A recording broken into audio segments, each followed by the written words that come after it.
Hi everyone, my name is Angela from Angela Stitches and welcome back to my channel. So in this video I'm going to talk about how I stitch Mirabilias, specifically on 40 counts. So all Mirabilias are charted for 32 counts I think. I don't think I saw any mirrors that were charted for 28 or 40 counts. So in order to stitch it on a 40 count, I had to change some of the things that I do. So I'll talk about some of my conversions and tips that I learned through trying it out myself, but also through my viewers who gave me ideas and tips. So before I start, I just want to say that even though it sounds like I've done tons of mirrors, I only finished 3 mirrors so far, and those 3 were all on 32 counts because I didn't discover 40 counts until 2 years ago. And then after that, I've started quite a bit of mirrors, most of them on 40 counts. Especially this past May, I started 5 mirrors for Mania, and then 4 of them were on 40 counts and 1 of them were on a 32 count. And the reason why I stitched them on a 40 count is because Mirabilias they're smaller ones too, but they are really big. So there were times where I measure out the size and then I decided not to start it because of how big it is, or had to wait until I get a piece of fabric that was big enough for that particular mirror. And this happened with my Fairy Idol project. So I had to get a half a yard, I think, of Heroic by Picture This Plus because the quarter size could fit, but I felt like that wasn't going to have enough margin on each side. And then after I finished this project, I had all this leftover fabric that's like a weird size that I still have to this day. Because I order online, I can only get the sizes that they offer. And I know I can use the leftover fabric for something else, but it's like a weird size that sometimes it's not enough to do other things unless it's like a very small ornament. And even if I use it for something that's not an ornament, I feel like it's too similar to Fairy Idol. I guess it doesn't really matter, but I don't want my projects to start looking the same because of the fabric. So I try to use different fabrics for different projects, and it's hard to do that if you have too many odd pieces of fabrics left, and I don't want to just throw them away because that would be wasteful. So this is Fairy Idol, and it was my first Mira purchase and my first Mira to start and my first finished Mira. And this is only 32 count like I said, so I had to get half a yard of Heroic so that I have enough margin on each side. But like I said, I had too much fabric left. And then my second Mira was Stone Roses. And for this, I didn't want it to get a bigger fabric because then I had way too much fabric left again because this is a very narrow but a long design. So I got the quarter size, I think, and I don't think I could have gotten a bigger size fabric anyways of this because this was one of the printed Zweigart fabric that's sold already cut and packaged. And I really wanted to stitch this on this fabric. So I got it anyways, and it was super tight, very close to the edge. And I was worried the whole time I was working on it because I thought, and of course I measured it before starting it, but still I kept thinking whether or not if this was going to be big enough for this project, and I ended up with little less than 2 inches for margin on the bottom here and also on the top. So yeah, I find it very difficult and troublesome to stitch them on 32 count fabrics. So since I started stitching them on 40 count fabrics, so far I had no problem with the fabric sizes. All of the ones that I started so far, they all fit on a 17-inch by 26-inch fabric. I think that's the quarter of a yard. And I have enough margin that I don't feel like I have to constantly keep checking. So that's one of the reasons why I like to stitch mirrors on a 40 count, because it makes the size smaller. And then I also like it because I think it looks better when it's finished. You see the holes less. Of course, it's a little harder to stitch than on Aida or on a bigger count fabrics, but I just prefer the look of 40 counts. So on 40 counts, I stitch 1/2. I kept saying in my other videos 1/1, but I stitch 1/2 on 40 counts. So to show you the difference, I have Fairy Idol and Sleeping Beauty here. So for Fairy Idol, I stitched 2/2 on 32 count, and for Sleeping Beauty, this is on a 40 count, and I'm stitching 1/2. And these are similar count designs. I'll have the counts and the sizes on the screen here because I don't know them right now, but they are pretty similar in stitch count. But because Sleeping Beauty is on a 40 count, the finished size will be smaller. And also if you stitch on 32 counts, well, stitching on 32 counts also has some benefits. So for Fairy Idol, I stitched everything 2/2, but for skin, I stitched 1/1. So it adds another layer of dimension, which I really like. But for 40 counts, I felt like I didn't have to do that for the skin because the stitches are really small already. And honestly, I didn't want to stitch 1/1 on 40 counts. So here's a close-up just to show you the difference. So this is skin 1/1 on 32 count, and here's a side by side. So yeah, if it's a small mirror, I don't mind stitching them on a 32 count because I could also do skin 1/1, and I think that looks really pretty. But overall, considering everything, I prefer stitching on 40 count fabrics. And I feel like stitching 1/2 on 40 counts, my stitches look way better because I'm only using one strand. I don't have to worry about floss twisting and railroading and all of that. And later, if I want to frame them, I think it'll cost less because it's smaller. So when I start a mirror or any project, usually I start from the corners, but if it's a design like this one, I start from the middle. I guess I could have started from the bottom here, but I still have to count to make sure I place the design centered onto the fabric, and I just wanted to get to her face. So yeah, so for Stone Roses, this I started from the top because it was way easier that way. I could just work my way down and I could already see that I had enough space for margin on top, starting it that way. But for Midsummer Night's Fairy, starting from the top would be difficult. It would be hard to gauge where to start on the fabric because the stitches are scattered, most of them beads and backstitching, and you can definitely start from the top of the wings and work down, but I prefer starting from the middle with a design like this. So I started this from the middle and I'm working my way out right now. So to start from the middle, I'm going to show you a little part of the chart, but every chart has an arrow. So one here on the side and one on top here. And you just highlight those arrows, and where those two arrows meet is going to be the middle of the design. So that's how you find your middle. So now I'll talk about some of the conversions. So like I said, I stitch 1/2 instead of 2/2 on 40 counts.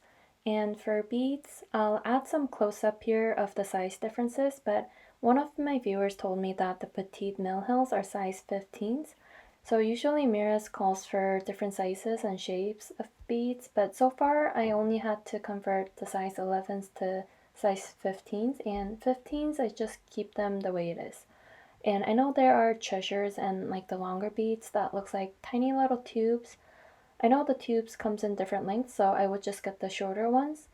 And I think they're called bugles. I'm not sure if I'm saying that right, but yeah, and then the treasures, I would just get something else, and usually I would just look up Swarovski beads because they have so many different shapes and sizes and colors and finishings, like the coatings and different types like beads, and they also have charms. So I'm sure I can find a replacement for pretty much anything. But I feel like for treasures, I think you can just use the same ones because I don't think it'll change anything as a whole design just because it's a tiny bit bigger for 40 counts. Unless if it's like clustered in one area, even then you can just skip and leave out a couple of them and I think it'll look fine. I actually had to take out a couple of beads on Fairy Idol. I'll add some pictures here because even though it was a 32 count, I think it's about 34 because it's a hand-dyed fabric. So there was some shrinkage in the fabric, so the size 11s were a little big. So I remember taking out one or two from each row to fit all of them around her shoulders. And for Krennic, so even on 32 counts, I like to use number 4s because I feel like number 8s are extremely bulky and number 4s on 40 counts are pretty heavy too in my opinion. So this is a number 4, and then this white one is number 8, and here is a side by side. So even on 32 count, I like to use number 4s even though it calls for number 8s. And on 40 counts, I started converting Krennic to petite treasure braids because petite treasure braids they also come in different colors, and I don't think they're thinner than number 4s, but let me get some of my petite treasure braids. So these are some of the colors that I have right now. So So like I said, I don't think they're thinner than number 4s, but they feel a little flatter. So the number 4s feels like a cord, like a round cord, but Petite Treasure braids feel like a ribbon, if that makes sense. So the top one is the Petite Treasure braid and the bottom is the Kreinik number 4. So it looks the same but feels very different. So because it feels flatter, I prefer Petite Treasure braids over Kreinik number 4s. So it's the matter of finding the right color when I convert them. And compared to number 8s, there is a clear difference in thickness. And I wouldn't even use number 8s on 32 counts. So maybe on 28 counts in perforated paper, but not on 32 or 40. And one of my viewers commented about converting Kreinik to blending filaments. And I have one here. And this is even thinner than Petite Treasure braids. So I think this will work, but I would use 2 strands of this on 40 count for the coverage, because I feel like 1 strand of this will not have enough coverage even on 40 count. So here's a side-by-side comparison with the Petite Treasure braids. So the top is the Petite Treasure braid, and yeah, I would definitely use 2 strands of the blending filament.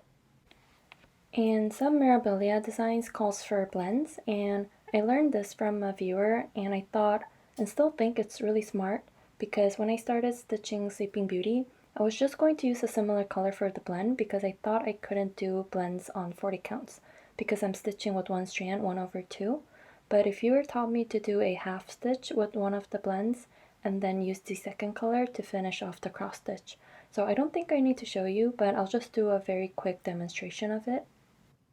So I chose 2 different colors here, and I'm going to use these colors to do blends on 40 count.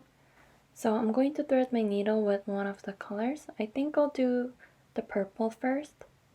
And I don't think it really matters, but depending on how you want your blends to look. So if I want the overall color to be light, I would do the darker color first and then put the lighter color on top.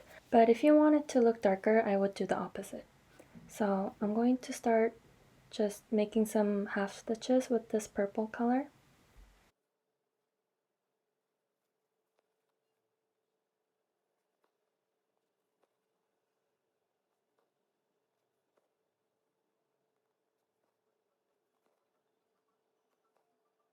And then I'm going to take my second color and just going to go over those half stitches and finish my cross stitches.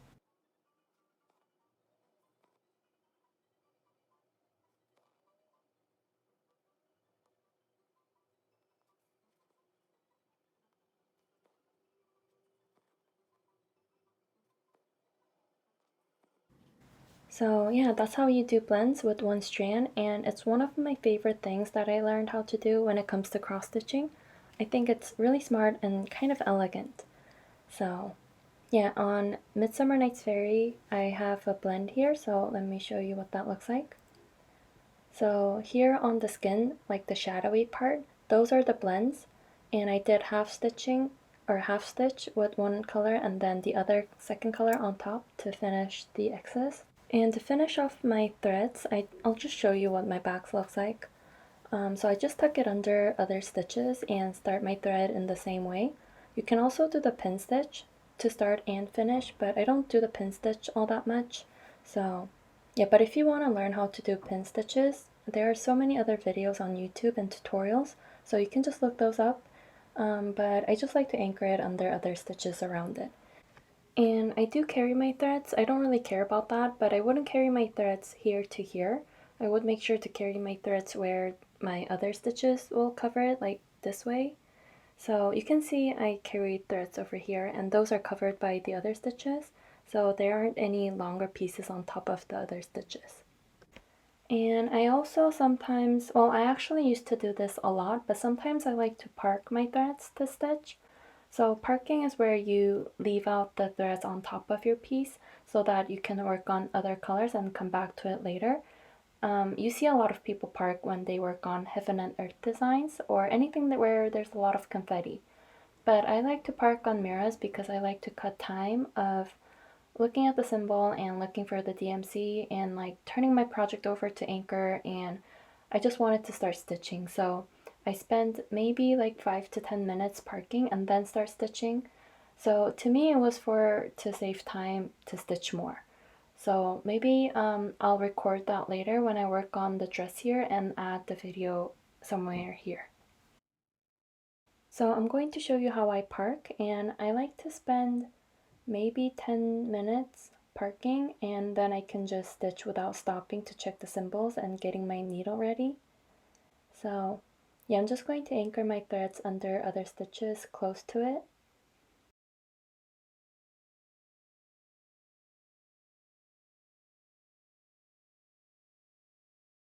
And just to make sure this is anchored, I like to do maybe 1 or 2 cross stitches.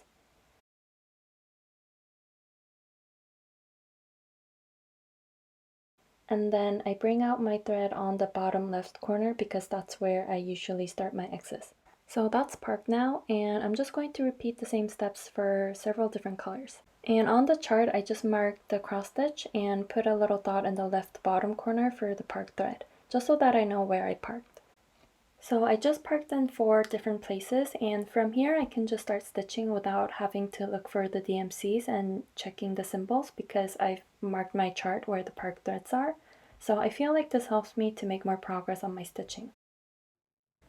And I also stitch with 2 hands without a stand, and I'll also add a video here from last week. But I use a Q-snap, and I have the Q-snap leaned against my desk and have the bottom end on my stomach or sometimes on the handle of my chair. So that's how I stitch with 2 hands. So my right hand is on the bottom and my left hand is on the top, or is it the other way around? I'm not stitching right now, so I can't remember, but yeah, I find that to be easier than using a stand. So I use a bigger size Q-snap. I think this is a 17-inch by 11-inch Q-snap. But yeah, so I don't use a stand. I find stands to be a little, I don't know, I find it difficult to work with sometimes. So I just use my Q-snap and I just have it leaned against my desk. But yeah, so I think I covered most of everything here, but if I did miss anything or if I wasn't clear enough, and if you have any questions, just let me know and I can make a part 2 of this video and answer your questions there. So yeah, I hope this helped you because I know there were a couple of people who wanted to try stitching on 40 counts but had questions about the conversions and things like that. So yeah, feel free to ask any questions in the comment sections, and yeah, I hope you enjoyed this video, and I just want to say thank you so much for watching, and I'll see you in my next video. Bye!